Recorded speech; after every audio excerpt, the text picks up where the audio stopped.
Chapter 16, Sound Wave. Sound wave covers the speed of sound, traveling sound waves, intensity and sound level, sources of musical sound, the Doppler factor. You can find them in a timeline. The speed of sound.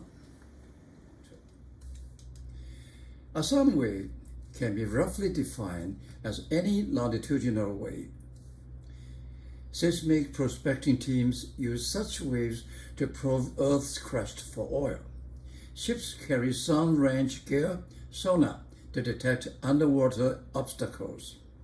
Submarines use sound waves to stalk other submarines. In this chapter, we shall focus on sound waves that travel through the air and that are audible to people.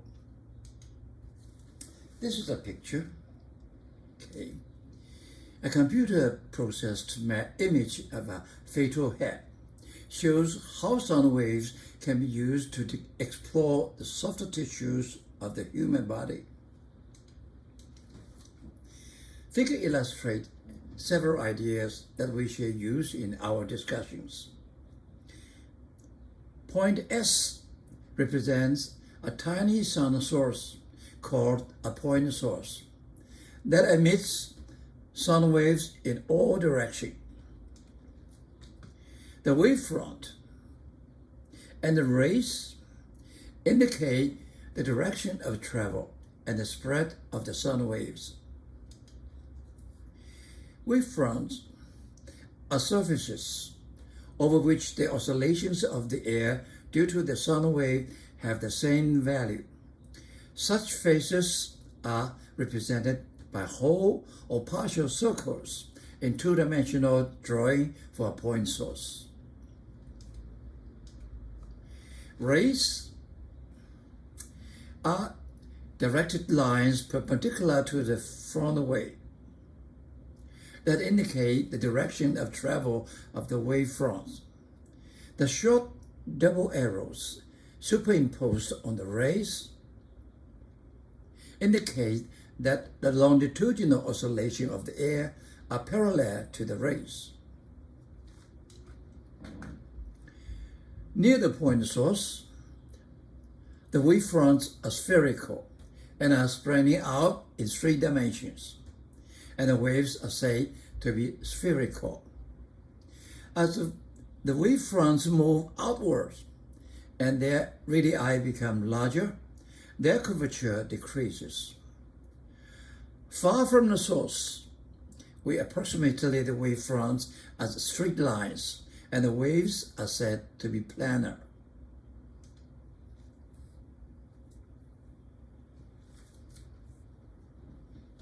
Light from distant stars reaches our eyes because light can travel in the vacuum of interstellar space. But what about sound waves? Can they also travel in a vacuum? We'll use this electronic siren in a bell jar to find out. When we run the siren with the bell jar filled with air, the sound comes through. We'll remove the air from the jar with a vacuum pump to see whether the sound still comes through.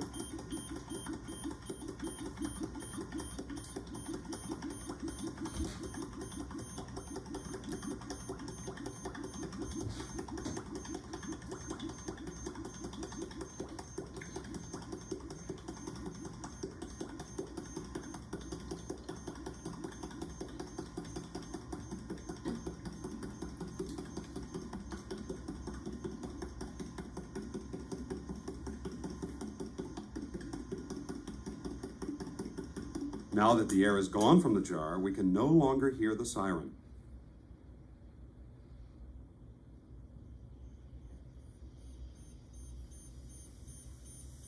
If we return the air to the jar, the sound reappears.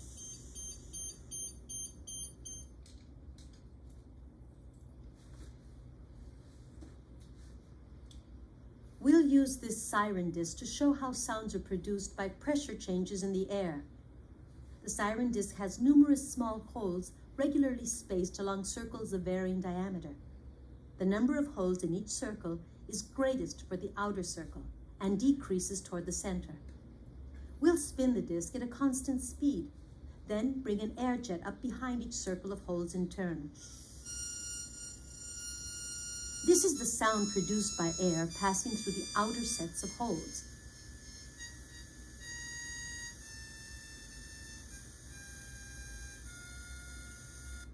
The innermost circle of holes is randomly spaced. When the air jet blows through these holes, only noise is produced. This animation shows the pressure variations, or sound waves, created by the puffs of air passing through the holes.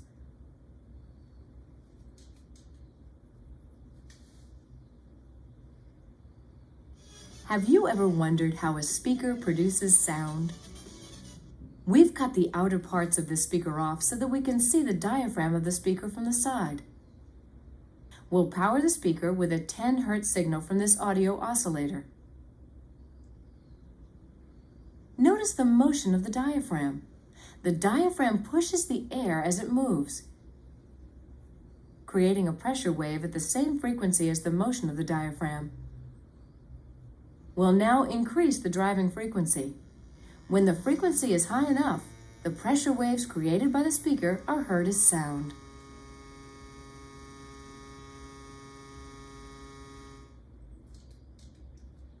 The speed of sound. The speed of any mechanical wave, transverse or longitudinal, depends on both an inertial property of the medium to store kinetic energy and an elastic property of the medium to store potential energy. The speed of the transverse wave in a stream is V equal to tau over mu square root. Tau is the elastic property of the medium. Mu is the linear density of inertial property. The speed of longitudinal wave in air is V equal to B over rho square root, where B equal to minus delta P over delta V over V. We call it Bach modulus. Okay. And rho is the density of air. In a stretched stream, potential energy is associated with the periodical stretching of the stream elements as the wave passes through them. As a sound wave passes through air, potential energy is associated with periodical compressions and expressions of small volume elements of the air. The property that determines the extent to which an element of the medium changes its value as the pressure force per unit area applied to it is Bach modulus B. The Bach modulus of water is more than thousands times greater than that of air. Water is much more incompressible than air. We learned before in chapter 12, stress equals modulus times strain. In the case of hydraulic stress, you put something in air or in the water, okay? P, stress, is modulus B, strain delta V over V. This B is Bach modulus, and press is force of area per area, okay? In general, solid, with their rigid atomic lattice, are less compressible than liquids, in which the atoms or molecules are less tightly coupled to their neighbors. Let's see, V equal to B over rho square root. And this B for a solid is much larger than that in liquids and much larger than that in gas. So the speed of sound in the gas is much smaller than that in liquid and much smaller than that in solid. Formal derivation of equation V sound equals square root B over rho. We look at the situation. Let a single pass, this is a single pass, in which air is compressed, travel from right to left with speed V. Throw the air in a long tube. Let's run along with the pass. We run along with the pass at that speed, so that the pass appear to stand still in our reference frame. And the pulse is still, and the air is moving at speed v through it from left to right, because you go with the pulse. So you saw them go from right to left with speed v. See, this is the pulse before and after the ordinary undisturbed air pressure. Okay? This v is undisturbed speed of wave in this sound wave. Okay? The wave. Delta t is the time interval required for the slight of air come into this pulse completely. Okay, completely. So the thickness delta x of the slide equal to v delta t. Okay? The A is the cross area of the slide. P plus delta P is the pressure in the pulse. This is higher. Delta P larger than 0. And V plus delta V is the velocity of sound in this pulse. This delta V is negative number. Okay. Now, let's look at this slice of air, delta X, okay, which get into the pulse in delta T completely. How many forces acting on this slice? 2. It moves, we saw, from right to left. So this is a P8. And this direction is P plus delta P8. This is negative, because this is what we call the positive direction. We look at it, okay, so this is equal to minus delta P8. Look at the M. The delta M equals to rho V, delta V. And the delta V of this slice is delta X plus A. Okay. And the delta X, as we mentioned before, is not big, not small, it's just equal to VT. V delta T. So we write it in color, red color. Finally, we get acceleration. Acceleration is delta V delta T. Okay? And we put F equal to ma for this slice of air. This is F is the blue one. Okay? Delta M is the red one. And A is the black one. All right? We see this A in this way cancel out. Delta T and this delta T cancel out. So what do we got? We got a minus delta P equal to rho V delta V. We do some maneuvers. We multiply V and divide by V, that equal to 1. So this becomes rho V squared of delta V over V. This is the relative change of speed. And later I will prove you. This one equal to relative change of volume. Okay, the big V and the small v are different physics meaning. Okay, I will prove it. Okay, and from this one, we get that one. Rho V squared equal to minus delta P over delta V over V. What is this? This is exactly a Bach modular definition. This is a positive number. Why? Now, we put a pressure delta P positive. Then the volume reduce. Delta V is negative number. Negative, so you get a positive number. Okay?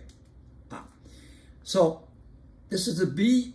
All right, so rho V square over B, then V equal to B over rho square rho.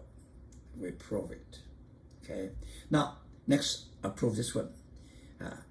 Relative change of small v equal to relative big V. Okay? We'll look at this slice. Okay? This surface, the difference, they have different velocity. Okay?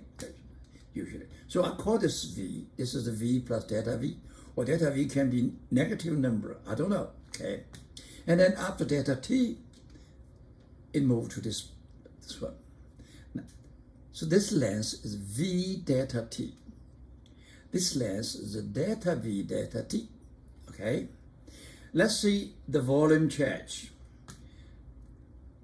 The blue volume and red volume, they have a common section, this one. So the volume change equal to this volume minus this volume, right? Yeah. So the delta V equal to A multiply V plus delta V delta T minus this one, A V delta T. And here we find that the V delta T cancel out. That equal to A delta V over delta T. Now let's do the relative change in volume. Delta V over V. Delta V equal to A delta V delta T. V equal to A delta X. Right? Yeah. And delta X is not big one. It's equal to V delta T. And then A cancel out, delta T cancel out. We get the volume percentage change equal to the velocity percentage change. Okay? Does the velocity of sound vary with temperature? We'll use these two identical organ pipes to find out. When air is blown through the pipes, they emit identical frequencies when the air through both pipes is at the same temperature.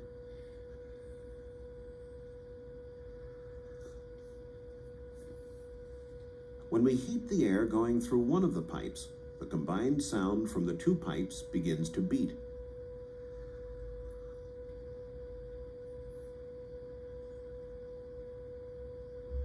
The frequency of the pipe blown with heated air has changed, indicating a change in the speed of sound inside the pipe.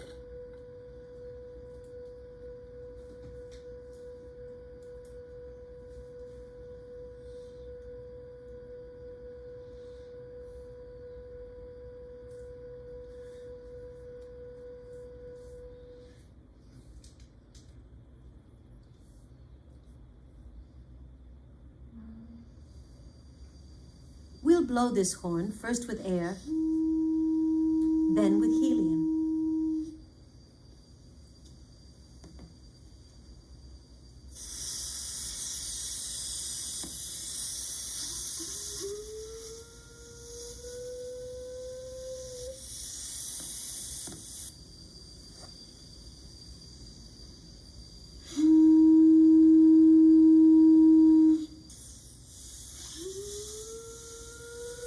So the shift in frequency shows that sound travels at a different speed in helium than in air.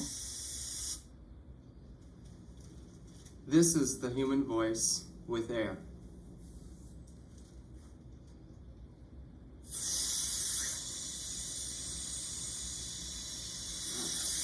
This is the human voice with helium. Sample. One clue used by your brain to determine the direction of a sound source is the time delay delta T between the arrival of the sound at the ear closer to the source and the arrival at the farther ear. Assuming that the source is distance, so that wavefront from it is approximately planar when it reaches you. And let D represent the separation between your ears. This is the right ear, this is the left ear. Okay, this is the source of sound. This is the front direction. This is the theta. Question A. Find an expression that gives delta T in terms of D and the angle theta between the direction of the source and the forward direction. This is the theta. The source is the direction. Okay, this is right ear, left ear. So when the planar sound reach your right, and this end, after traveling to here, you have a delay. From this delay, you can judge the direction of the source.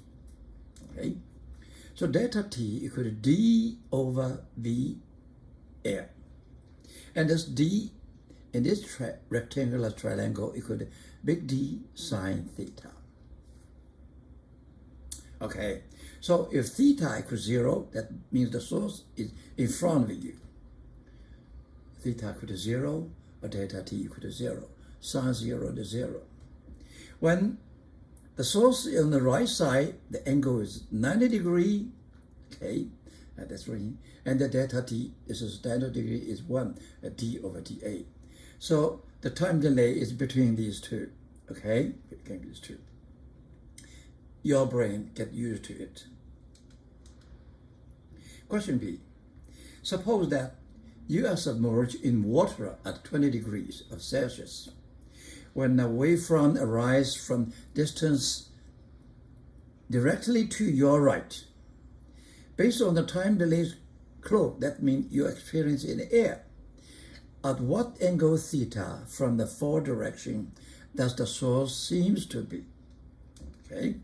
Now, in this case, you are in water, and the source is on the right, and you get here, and you get here. You have time delay, and your judgment is from your experience in the air. So, it seems in the air, in which direction? Now we see the delta t from air, that's equal to the d sine theta over v air, okay?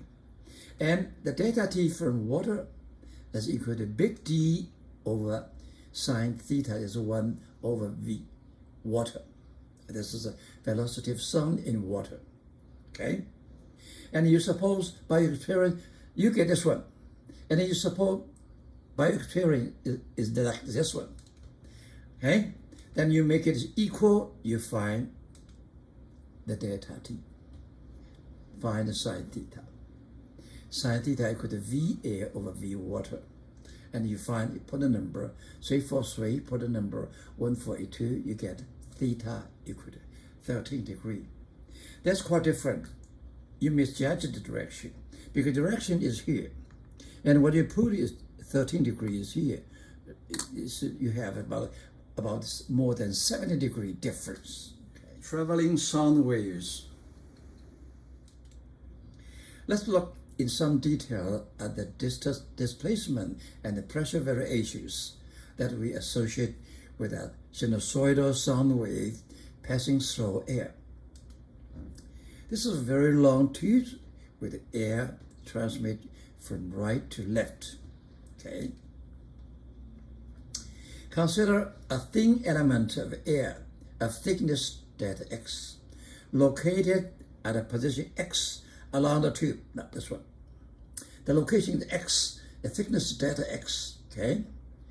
As the wave passes through x, the element of air oscillates left and right in simple harmonic motion about its equilibrium position. Okay. Now we enlarge it. This piece is here. Okay, delta x. When the wave passes, okay, it will vibrate around its equilibrium position with amplitude Sm. Okay, again Sm. This Sm is much smaller than wavelength.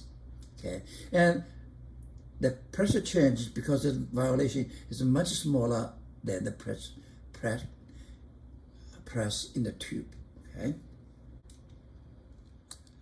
Thus, the oscillations of each air element due to the passing sound wave are like those of a string element due to a transverse wave, except that the air element oscillates longitudinally rather than transversely.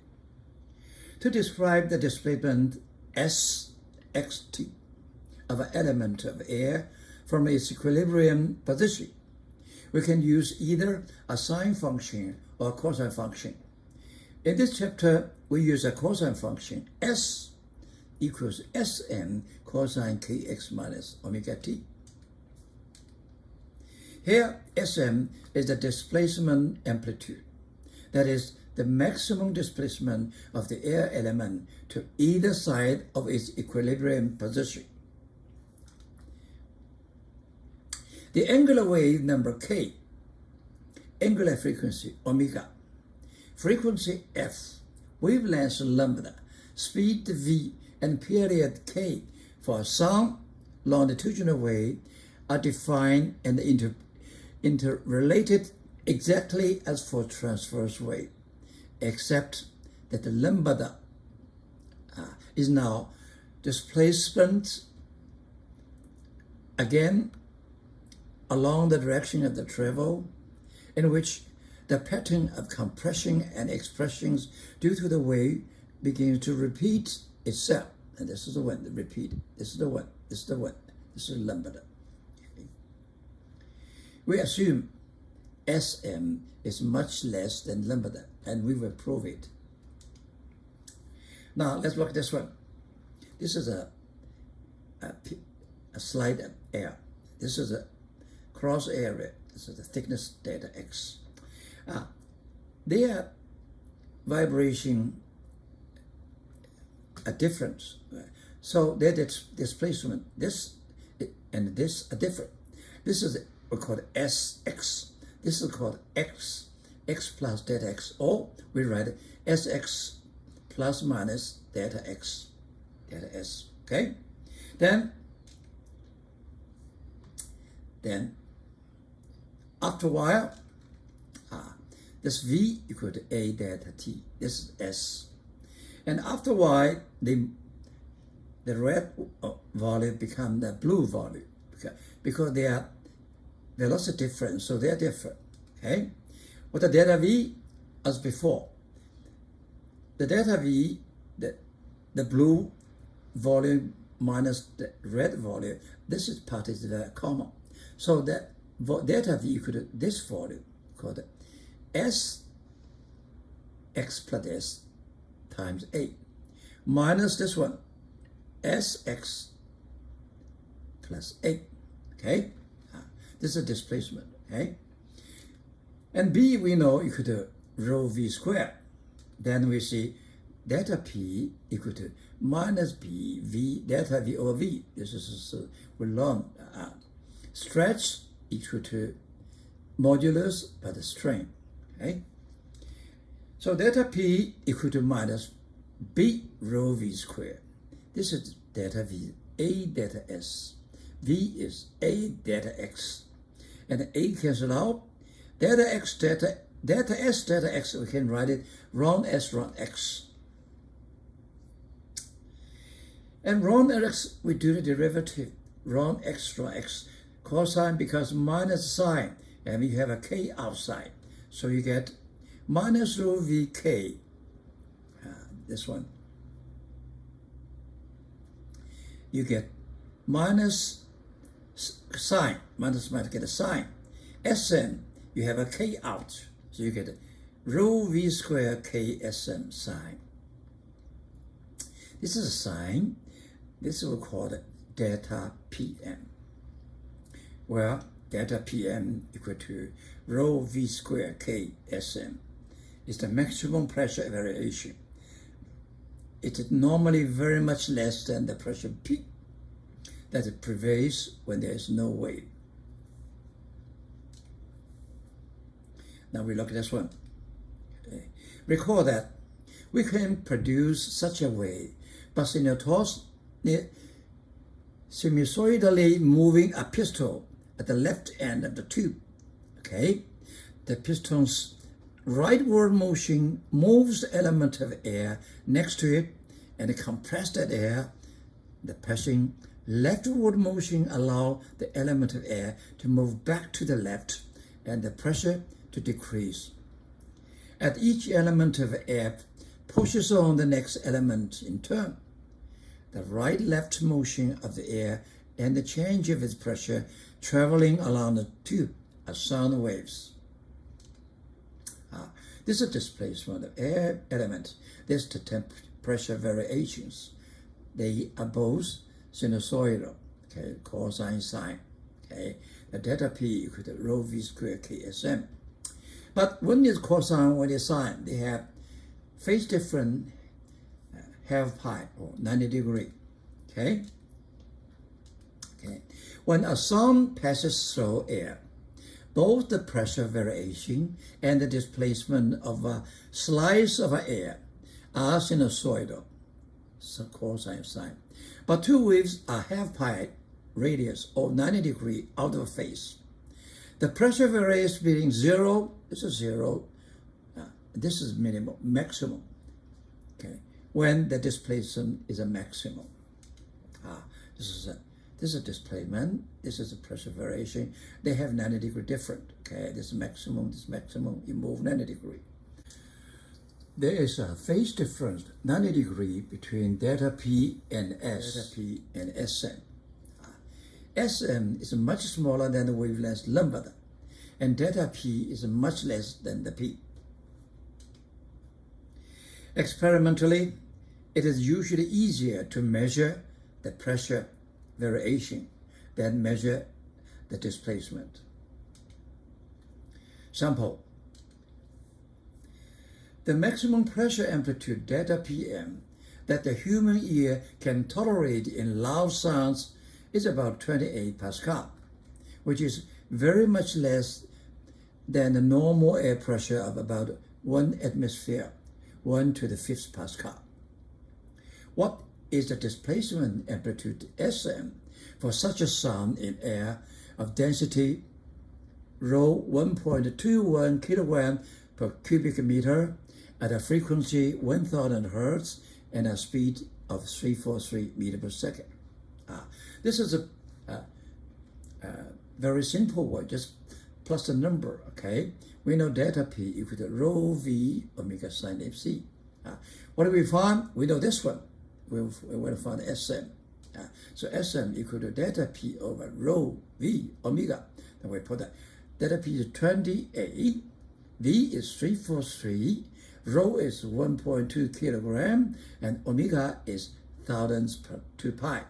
You get 11 micrometer. How large it is? Micrometer, very small. I tell you, this is about our hair. Diameter of our hair is about 100 micrometer. So this is very tiny. The largest sun, okay? And this Sm is much less than lambda. When lambda, the frequency 1000, okay, then there's a V over frequency equal to lambda, 0.34 meter. It's much, much larger than this one, okay? Now we look at another, the minimum situation. The minimum situation, that it probably is 2.8 times 10 to the 5th Pascal, about a million different, smaller than this one. And in this case, we calculate S minimum is about 0.1 angstrom, about 11 picometer, very, very. So our ear is a very sensitive instrument. Interference.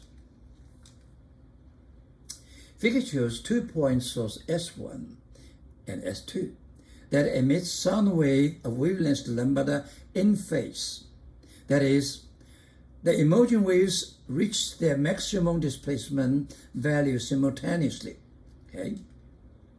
Suppose also that the sound waves passing through some common point P while traveling in approximately the same direction. If they have traveled along paths with identical length, L1 equal to L2, to reach the point P, they will be in phase there. However, if they have traveled along paths with different lengths, as in the figure, L2, L1 are different, they may not be in phase. They can be in phase too, but they not be in phase.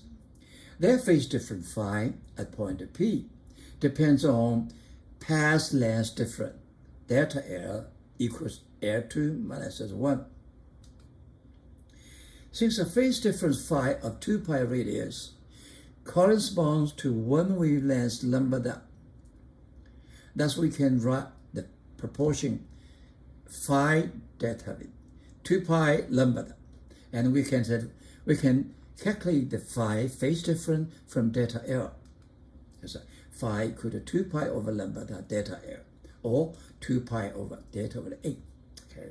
From delta L, we can find the phase difference between the two waves.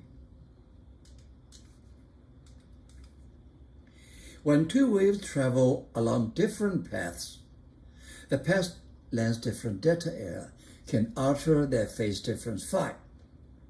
They undergo interference. Fully constructive interference means the phi equal to 2 pi multiplied by an integral m. M can be 0, 1, 2, 3, and so on. or delta L can be lambda multiplied by times. M can be 0, 1, 2. For fully destructive interference, the phi is this one plus half 2 pi minus the same. M can be 0, 1, 2.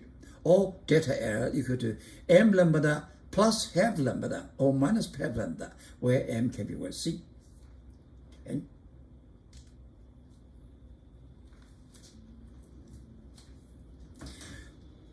Two speakers at the ends of this boom arm will be used to demonstrate interference of sound waves.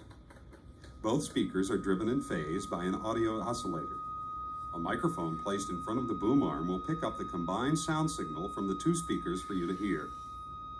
Here's how that sound varies as we rotate the boom arm.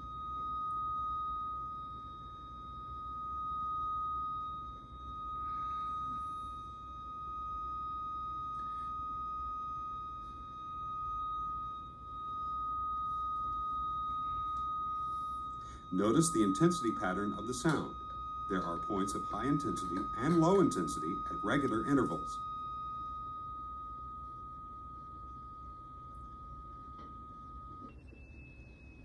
If we double the frequency of the sound, how will that affect the intensity pattern?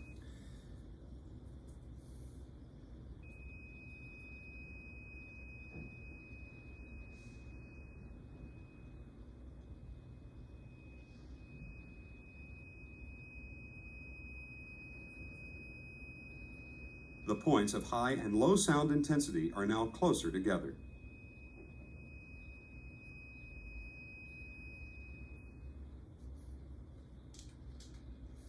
Sample.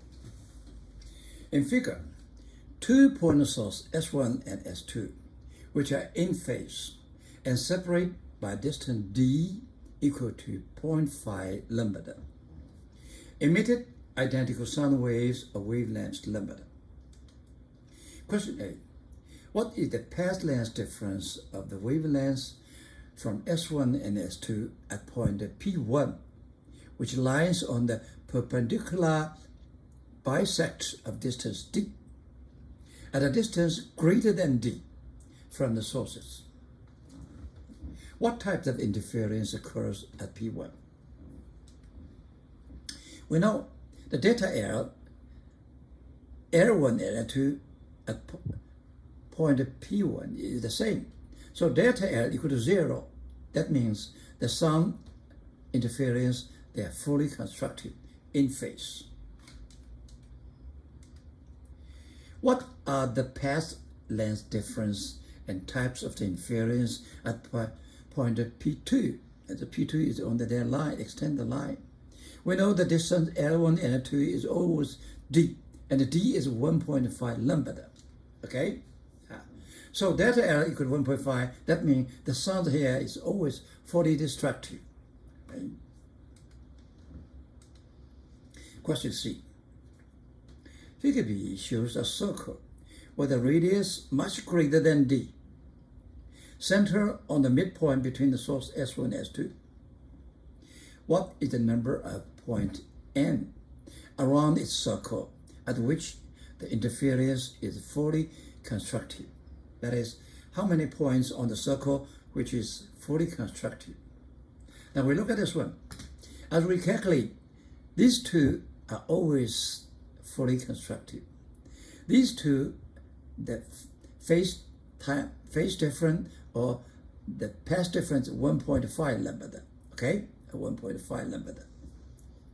So this is 0, this is 1.5. In the between, you have 1 lambda difference. In other words, this is a 1 lambda force. At this point, is fully instructive because 1 lambda difference equal to 2 pi difference is fully instructive. Okay, so all this one we want to find it 1, 2, 3, 4, 5, 6. The number is 2 plus 4, 6, fully constructive. Intensity and sound level. Intensity and sound level.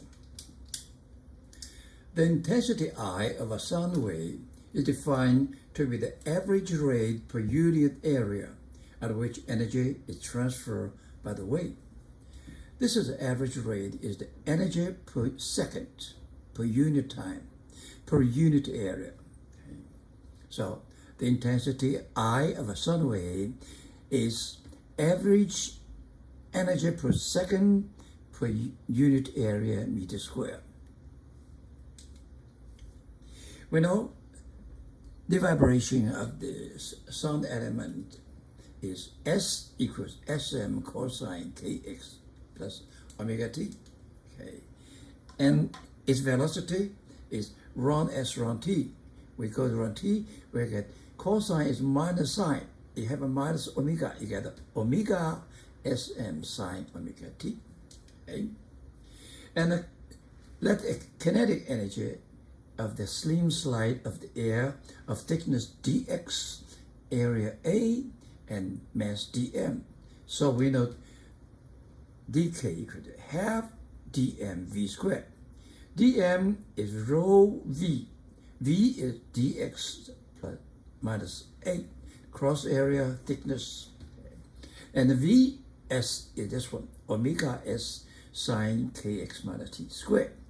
So we get it delta k equal to half rho A x omega square sm square sine square kx minus t. Okay, yeah. This is the kinetic energy of the element slide of air. Okay? And dk dt is the rate at which kinetic energy moving along with the wave. Why? Because this slide's kinetic energy after delta t, it moves forward. So dk dt actually is the rate at which kinetic energy moves along with the wave. And we write this one. We know dk, we over divided by dk. And you know, so dx dk, dt is the velocity of the wave. Okay. This is not velocity of the slight element of air. This is velocity of the wave. Okay, so this is a v.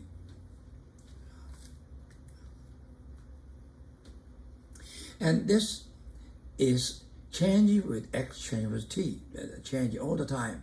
So we need to do the average. The average rate at which kinetic energy moves along with the wave over one wavelength. So we call this average. And we know the average of sine square equal to half. So this is half, a quarter, rho a v omega square sine square. Where sine square average equal to half. Let's review oscillation, simple harmonic motion. It's under Hooke's law's force, F equal to minus kx. And its angular frequency square, omega square, is k over m. The k is the spring constant. M is the mass of the block. And its displacement x equal to xm sine omega t. And its velocity is dx dt equal to omega xm cosine omega t. Okay, and we know its potential energy is half kx squared, half k xm squared sine squared, and its kinetic energy is half mv squared, half v. V is this one, omega squared xm squared cosine squared, and we know that m omega squared equal to k. We put it into k, so this is equal to half k xm cosine. This is potential energy, this is kinetic energy. They have the same coefficient, half k xm. So we put them together. The average them is 1, because this is always equal to 1, right? And you know that average of sine square equal to average of cosine square. So they equal to half, as we mentioned before, okay? And we know that when the kinetic potential energy average, this one, kinetic energy average is this one. They are the same. So in simple harmonic motion, the total mechanical energy equal to kinetic energy plus potential energy equal to 2K or 2U. This is a review, and we go back to our story. This is a dk is the energy per unit time move, okay, at the average, right? The wave intensity I is the average rate per unit area at which energy of both kind, kinetic energy and potential energy, is transmitted by the wave. Okay? The unit is, this is area per area. This is a W is joule per second, right? In oscillation, the average potential energy is equal to the average kinetic energy. So the total energy is I is the average energy 2K divided by the area. So we put it as the area cancelled out. We get this one. Okay. The intensity of a sound varies at the square of this amplitude. That is the atoms of the air, okay, amplitude. The displacement amplitude at the human ear range from 10 to the minus 5th meter to 10 to the minus 11 meter. This is a ratio is about 10 to the 6. This is a range of 10 to the 6. So the ratio of intensity between these two limits of sound level would be squared, 10 to the 12, an enormous value. Our ear is a very sensitive instrument. Variation of intensities with distance. In some situations, however, we can ignore echoes and assume that the sound source is a point source that emits sound isotopically, that is, with equal intensity in all directions. The wavefront spreading from such an isotropic point source S at a particular instant as shown in the figure. This is the point source. We got isotopically in all directions are the same. So at some distance R, it is one sphere share, okay? So the I equal to the energy per unit time per unit area, because this is the area of the share is 4 pi r squared. The decibel scale. We see that the intensity of a sound varies as a square of its amplitude. So the ratio of intensities at these two limits of the human auditory system is 10 to the 12. Very huge number, range. We deal with such an enormous range of a value by using logarithms. We define the sound level beta as 10, this dB is called decibel, log I over I0. I is the intensity, my wavelength. I0 is the standard reference intensity equal to 10 to the minus 12 watt per square meter. This number is near the lower limit of human audibility. When I equal to I0, this is the 1, beta equal to 0. This is the lowest voice where our ear can hear. dB equal to decibel, the unit of sound level. We look at this one. When we talk in this conversation about 50 to 6, okay. On the street, busy street, about 70 to 75. And the jet engine is 130. Sample. An electric spark jumps along a straight line of length air 10 meters, emitting a pulse of sound that travels radically outward from the spark. The spark is said to be a line source. The power of emission is PS, 1.6 times 10 to the fourth water. Question A. What is the intensity I of the sound when it reaches a distance r 12 meter from the spot? Now, this is energy per second per unit time. We have to divide the area. The area of the sun is 2 pi r plus air, the area of a cylinder. So 2 pi r multiply air is the area. Okay, we put them inside. We get about 21 watt per square meter. Question B. Our time rate PD is sound energy intercepted by an acoustic detector of area AD 2.0 centimeter square.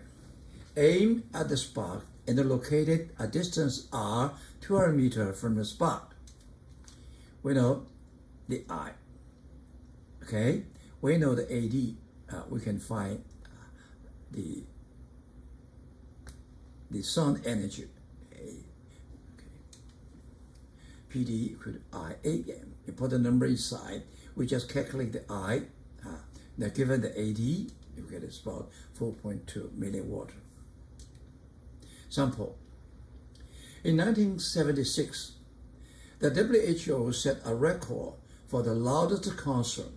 The sound level at 46 meter in front of the speaker systems was beta 2 to 120 dB. What is the ratio of the intensity I2 of the band at that spot to the intensity I1 of a jet hammer operating at sound level beta 1, 92 dB? I want to find ratio of I2 and I1.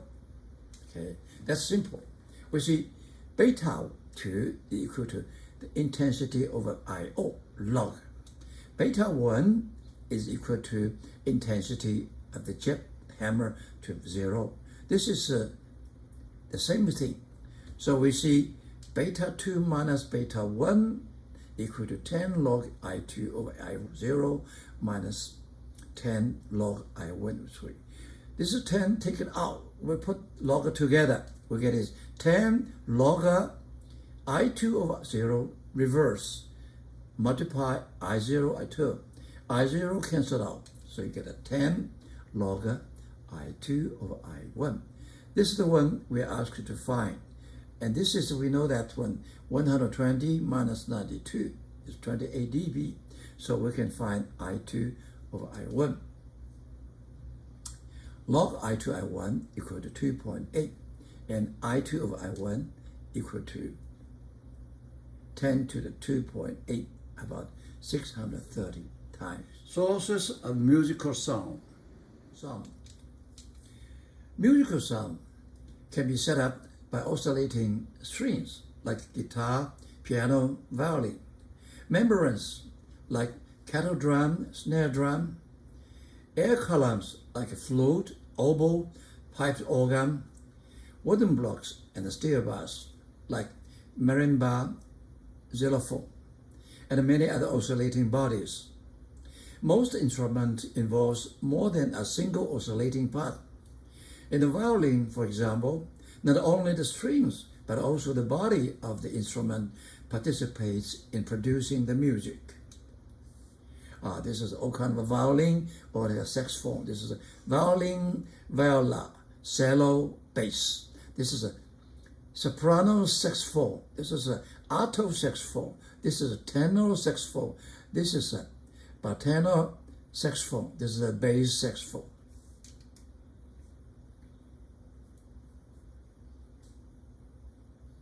This sonometer uses a single stretched wire and a sounding board to demonstrate sound production from a stretched wire.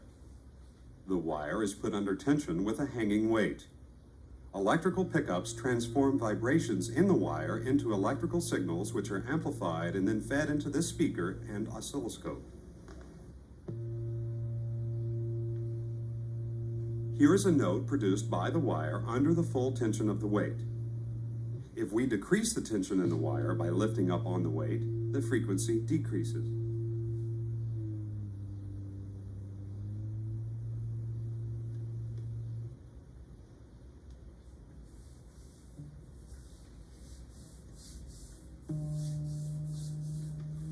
If we shorten the wire to half its length by putting a bridge in the middle,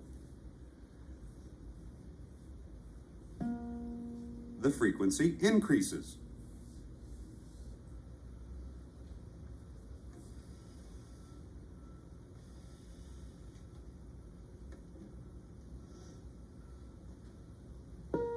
And increases again when the wire is shortened once more. Notice that the frequency produced is not pure just after the wire is plucked. That's because harmonics in the wire produce additional higher frequencies. The harmonics are more intense when the wire is plucked at the end.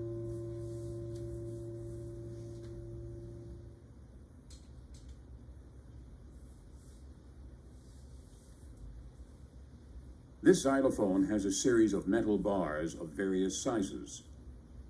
We'll strike 3 of the bars and observe the frequency and purity of the tone emitted with a microphone and oscilloscope. Here is the first bar with a frequency of 880 Hertz.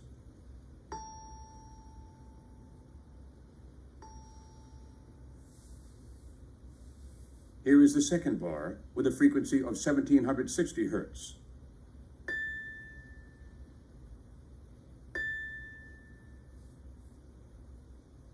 Here is the third bar with a frequency of 3520 Hertz.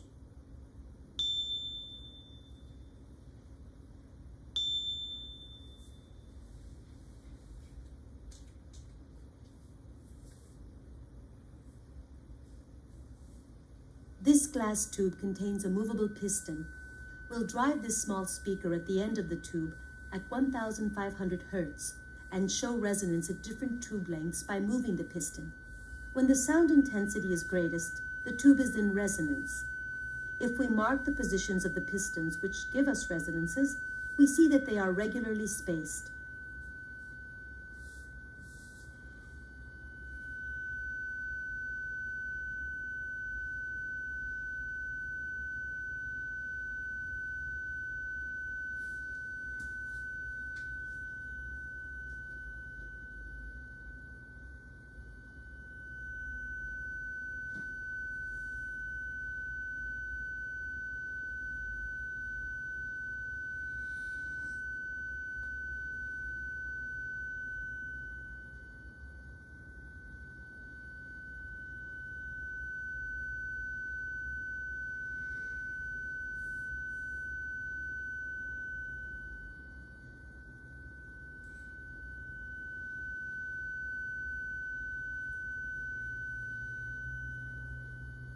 We'll now increase the driving frequency and repeat the action. What will happen to the spacing of the positions that produce resonance? The new spacing is shorter.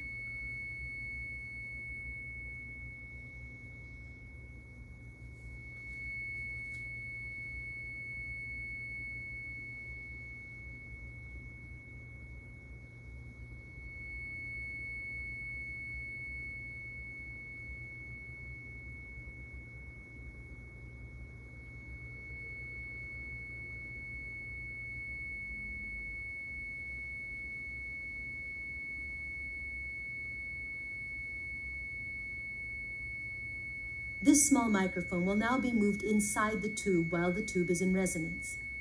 The output of the microphone will be displayed on this oscilloscope.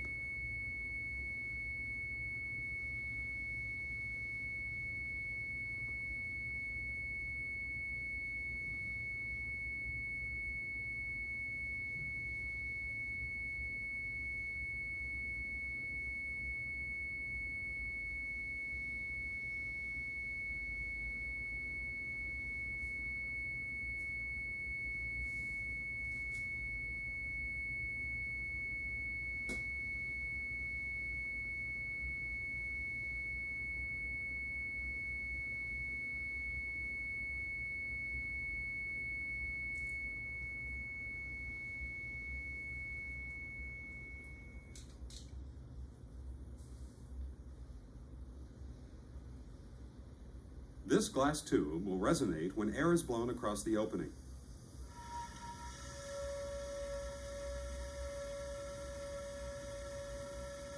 If we repeat this action with a longer tube, how will the frequency change?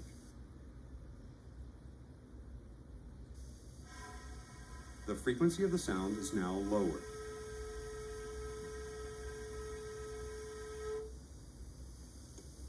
Here is a longer tube with a still lower frequency.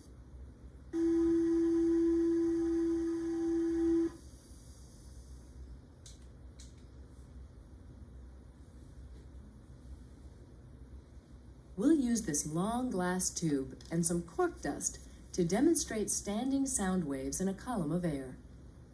The standing waves will be produced by driving the air in the tube with the output from this rod.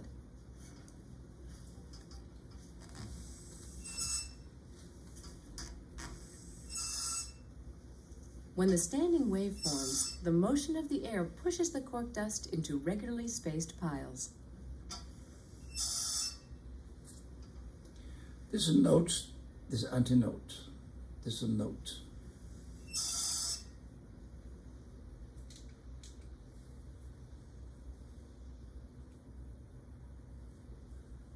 This wood whistle produces a sound with a certain frequency when blown.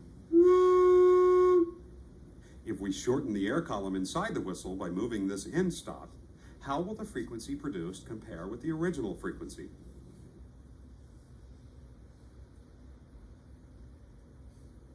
The new frequency is higher and continues to increase as the length of the air column is shortened.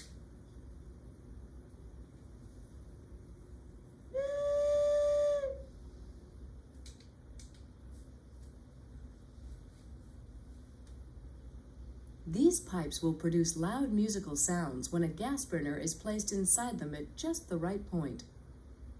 This tube produces sound at its resonant frequency.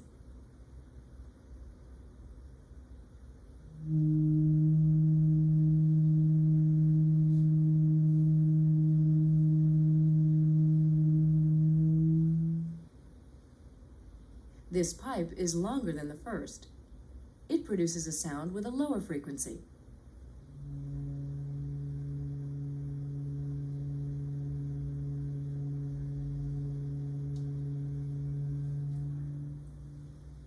This glass tube has a stainless steel screen inside, which we heat with a burner until it's red hot.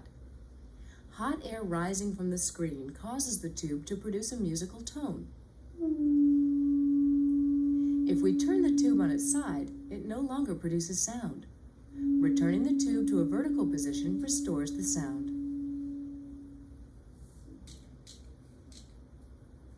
Recall that standing waves can be set up on a stretched string that is fixed at both ends. This both end is a note because they cannot move. Okay, the distance error must be the integral number of half wavelengths. This is 1/2 wavelengths. There's 2/2 wavelengths. There's 3/2 wavelengths. So wavelengths cannot be anything. It has to satisfy equal to L over N, where N equal to 1, 2, 3, 4. And the frequency equal to mu over lambda. This lambda is fixed number with N. The V decided by the stretched string. V equal to square tau over mu square root. Okay, so the frequency can rewrite N multiplied V over 2L. When N equal to 1, we call it fundamental frequency. And larger than 1, 2, 3, 4, we call it harmonic frequency. They arise because waves traveling along the string are reflected back onto the string at each end. If the wavelength of the waves is suitably matched to the length of the string, the superposition of waves traveling in opposite directions produces a standing wave or oscillation mode. The wavelength required of the waves of such a match is one that corresponds to a resonance frequency of the string. We can set up a standing waves of sound in air-filled pipes in a similar way. A sound waves travel through the air in the pipe They reflect at each end and back through the pipe. The reflection occurs even if an end is open, but the reflection is not as completely as when the end is closed. If the wavelength of the sound waves is suitably matched to the length of the pipe, the superposition of the waves traveling in opposite directions through the pipe sets up a standing wave pattern. The wavelength required of the sound waves for such match is one that corresponds to a resonance frequency of the pipe. Many other aspects of the standing waves have patterns similar to those of string waves. The closed end of a pipe is like the fixed end of a string in that there must be a note, zero displacement there. And the open end of a pipe is like the end of a string attached to a freely moving ring, in that there must be an antinote there. The simplest standing wave pattern that can be set up in a pipe with two open ends is shown this one.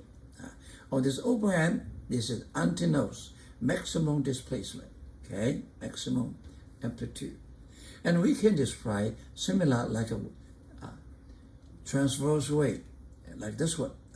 This is the way learn from the transverse. This is the maximum amplitude. This is not, this is antinode. This is antinode, okay? The standing wave pattern of figure is called fundamental mode or first harmonic. For it to be set up, the sound wave in a pipe of length air must have a wavelength given by air equal to half wavelength. So the lambda must be equal to 2L. This is a fundamental, okay? The fundamental and one or more of the higher harmonic are usually excited at the same time. The music sound is the superposition of these components. The speed of sound depends only on medium, okay? V in the string is square root tau over mu, or in the pipes, V equal to B over rho. There's other possibility. This is the length equal to 1/2 length. This is a length equal to 2/2 lengths, 3/2 lengths, 1, 2, 3, 4, 4/2 lengths, and so on. So this error equal to n over multiply half lengths. N can be 1, 2, 3, 4, 5. And the lambda must be 2L over n. And V depends on the air, and the medium equal to square root B over tau. So the frequency equal to V over lambda equal to M times V over 2L. Okay. N can be 1, 2, 3, 4, 5. If the pipe is one closed, one open, so the air, first possibility is the air equal to 1/4 wavelength. It's only 1/4 of wavelength. And the second possibility is 1, 2, 3, 3/4 wavelength. Okay? And it's 1, 2, 3, 4, 5/4 wavelengths. Okay? And the 7. So this error must be an odd number times 1/4 of the wavelength. 1, 3, 5, 6, 7. Okay, and let's V are the same. So in this case, lambda equal to 4L over 2M plus 1, and frequency equal to V over lambda equal to 2M over plus 1 multiplied by V over 4L. This is an odd number, okay? Odd number, okay? Then we rewrite it. Rewrite this one. we make it is to V over 4L too. So when divided by 2, multiplied by 2, okay, we get it. This is 4V over 4L, V over 4L. This is even number. This is odd number. So what we have is, if this tube is both open or both closed, then with this number we take multiple by even number. If one closed, one open, and we multiply by odd number. That's very easy to remember.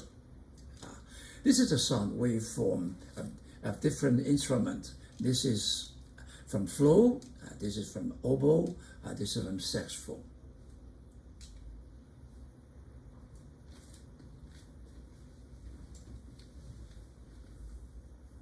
When this tuning fork is struck, the sound it produces is relatively faint.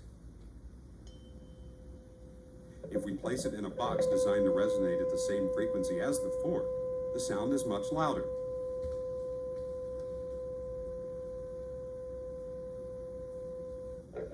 When we strike the fork and place it in this larger box, the sound is not as loud.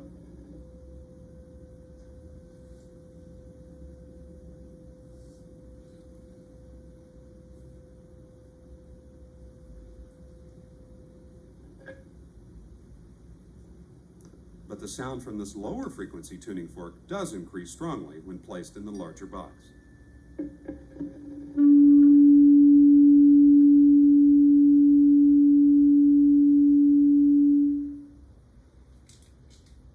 Sample.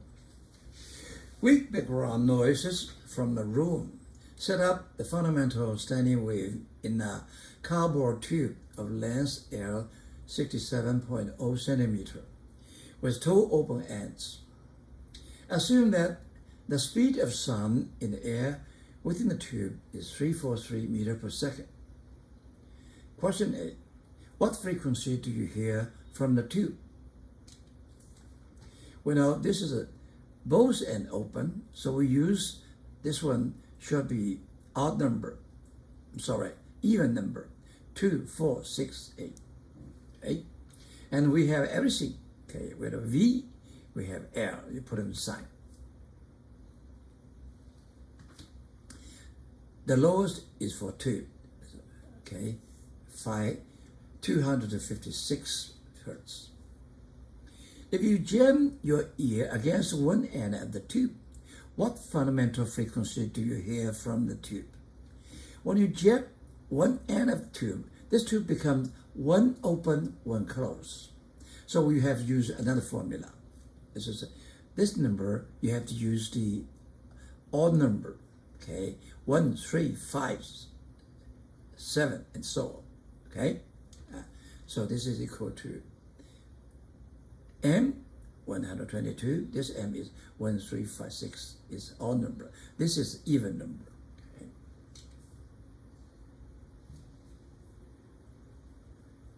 We'll use this metal tube to show the difference in resonant frequency of a tube with open and closed ends. This 256 Hz tuning fork will excite the closed-end tube, but will not excite the tube when the end is open.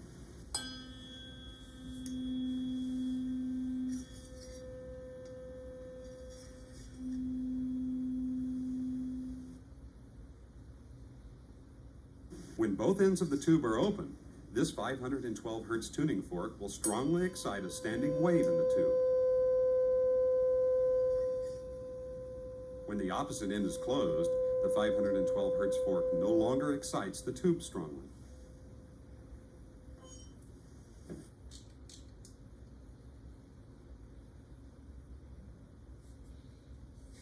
These small organ pipes produce tones of definite frequencies when they are blown. Each pipe has an end piece which may be removed to show the effect on frequency. Here is the first pipe, first with the end piece, then without.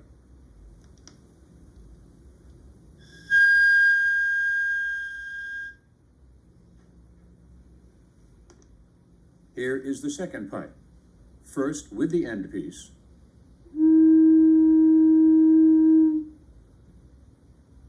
then without.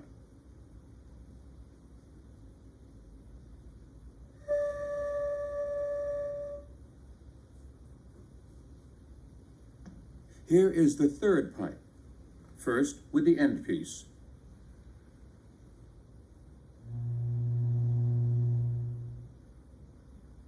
Then without.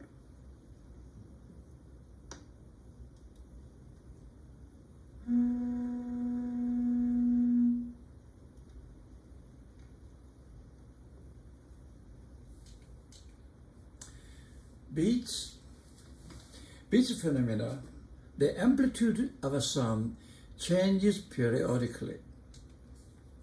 We have two sources of sound, S1 Sm cosine omega 1 t, S2 Sm cosine omega 2 t. Omega 1 is very close to omega 2, almost the same, a little bit different. And we put them together, we get the total equal to Sm cosine omega 1 plus omega 2. And from trigonometry, we know cosine alpha plus cosine beta equal to 2 cosine half alpha minus beta, or times cosine half alpha plus beta. Okay. This is plus over 2 is almost equal to the original frequency. Okay. This is the substitute a difference between the frequency. So we can rewrite this one as 2s cosine omega prime t plus omega t. This omega t is almost equal to h1, okay? And omega prime equal to omega 1 minus omega 2 over 2, which is much, much smaller than this one. So look at this one. This is like oscillation, simple harmonic motion with the amplitude slowly change a little bit, okay? Because this change is very slow. Almost does not change, okay? Okay. So S is a wave with angular frequency omega and amplitude, this one, which changes much slowly than cosine omega t, okay? Like that, we have these two, S1, S2, and we put them together, we find what? We have the amplitude have another changes, okay? This is called the beats. This is called the beats.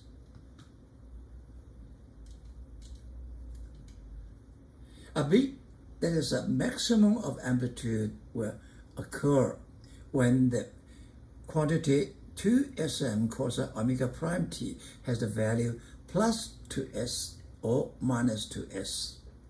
We know that each of these values occurs every circle.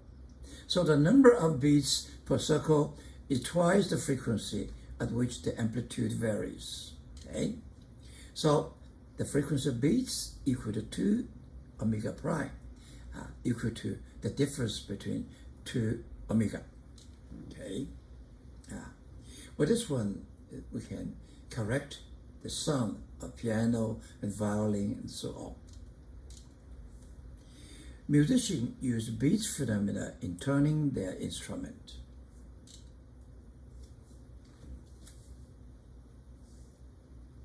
These two tuning forks have frequencies of oscillation that are very close together.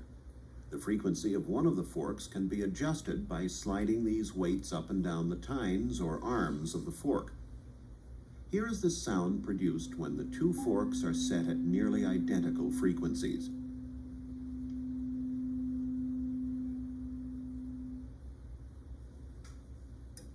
Now we'll raise the frequency of this fork slightly and repeat the demonstration.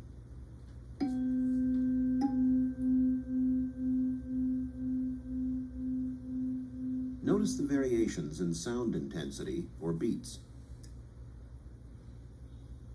When the difference in frequency is increased, the beats occur more rapidly.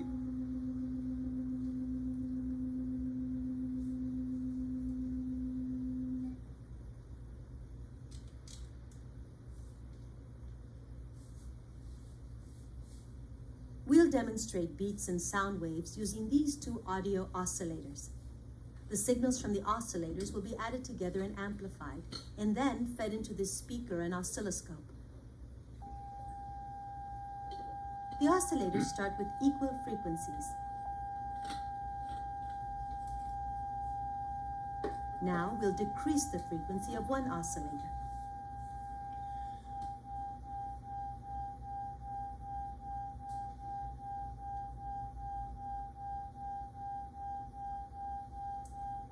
Now we'll further decrease the frequency of the oscillator.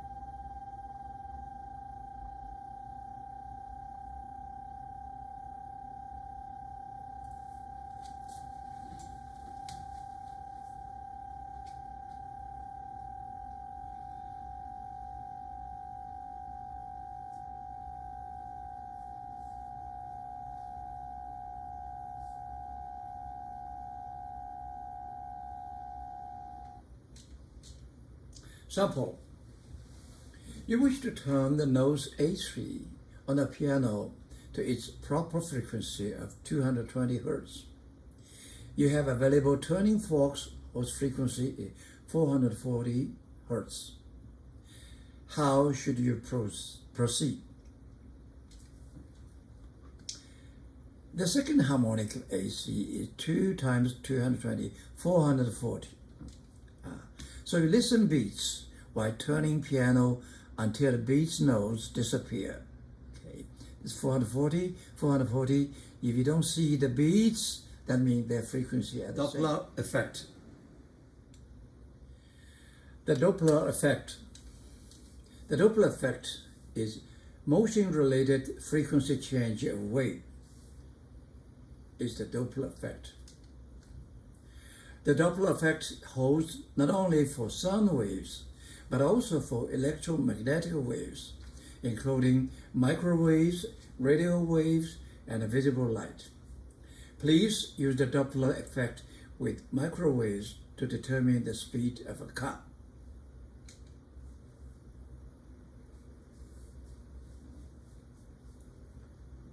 If you listen to the sound the horn on a train makes as it passes, you'll notice that the frequency is higher as it approaches and lower as it moves away.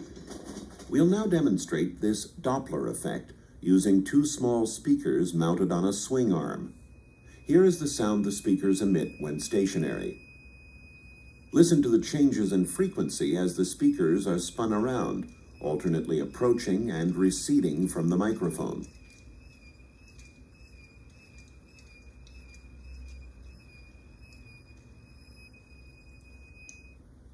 This animation shows the sound waves emitted by the speakers when they are stationary and the sound waves emitted when the speakers are moving.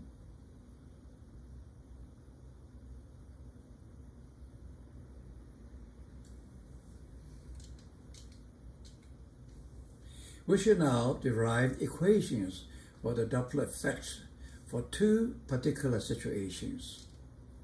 One, for the detector moving and the source stationary, and two, for the source moving and the detector stationary.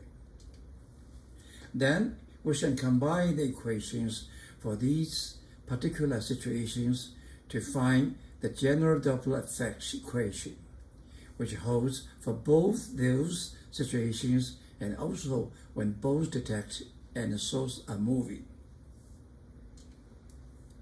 First, detector moving, source stationary. This is the point source, okay? This is detect your ears, okay? So the source emitted a sound simultaneously, okay? Symmetrically, okay? So it's a one share, one spherical share, one spherical share, okay? It's frontal wave. And you move in with VD, this V detect, okay, inside. You see what happened? Now, it takes time T. It takes time T. If you don't move, okay, and then the speed, the sound from VT, all these will move past over you, okay?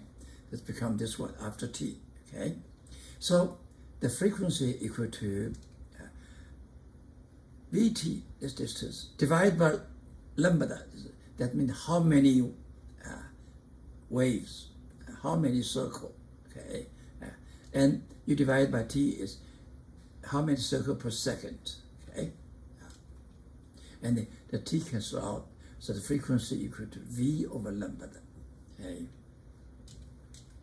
Now, if the detector move, and we see that one, detector moving, and the source move this direction, and we see that one, the source move this one, and you move this one. You move at time t is v dt. Your velocity is vd, and this source is vt. So in that is within time t, all these get into the ear. Okay, this is vt plus vdt. All these. So how many cycle? This is a vt plus vdt over lambda. How many cycle divided by t is how many cycle per second. There's a frequency, and when you t change it out, you get the frequency equal to v plus vd over lambda. This is the detects approach the source. Okay, and if we lambda equal to v over f.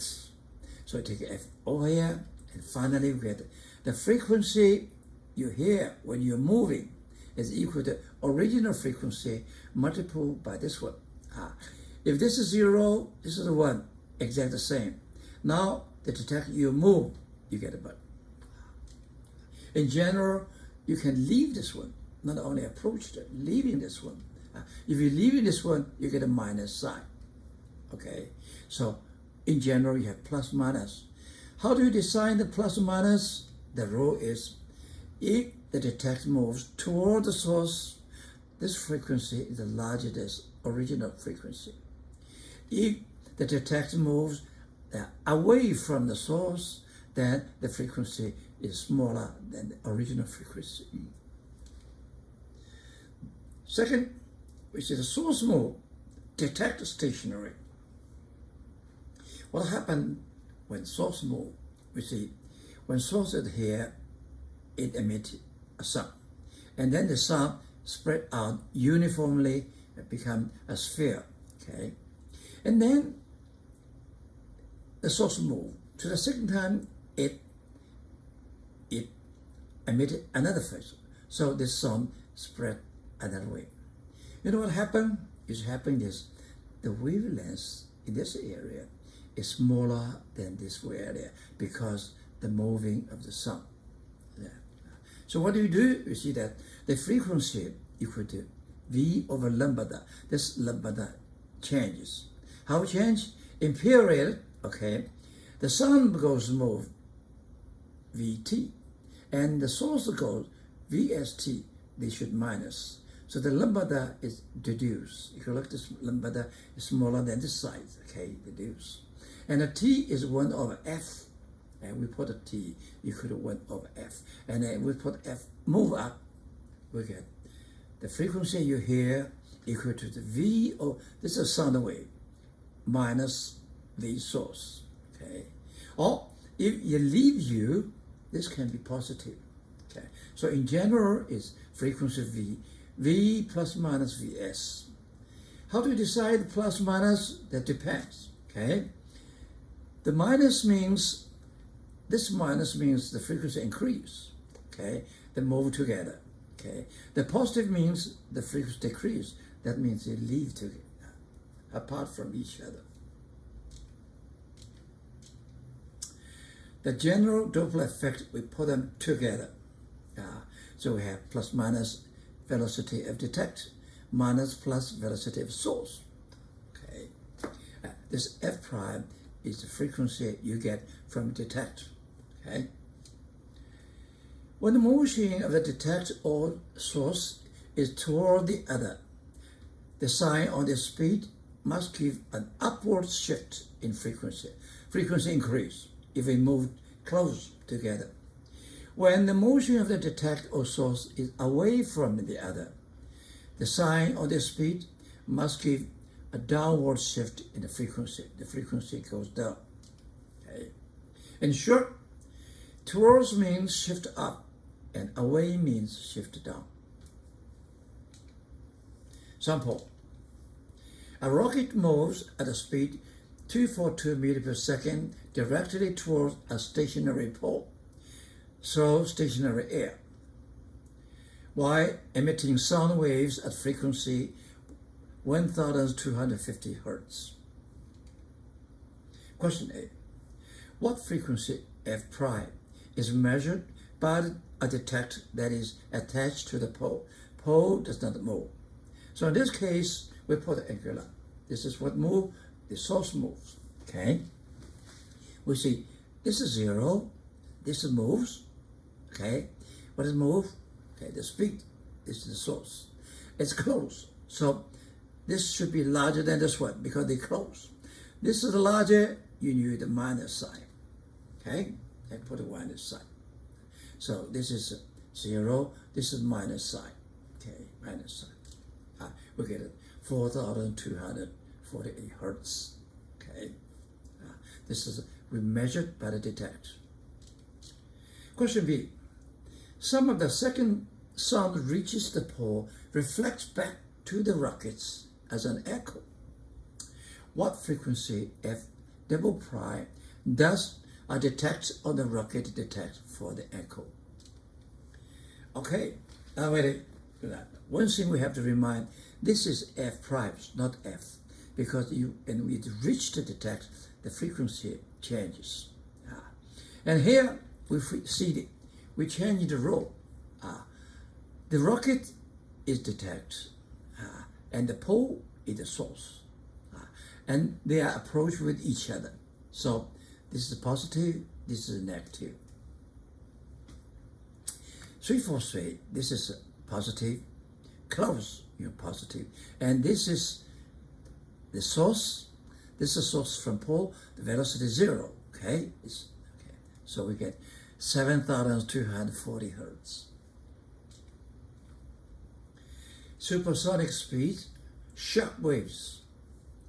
If the source velocity equal the velocity of the sound in this medium, look at this one. So at this point, the frequency is infinite, right?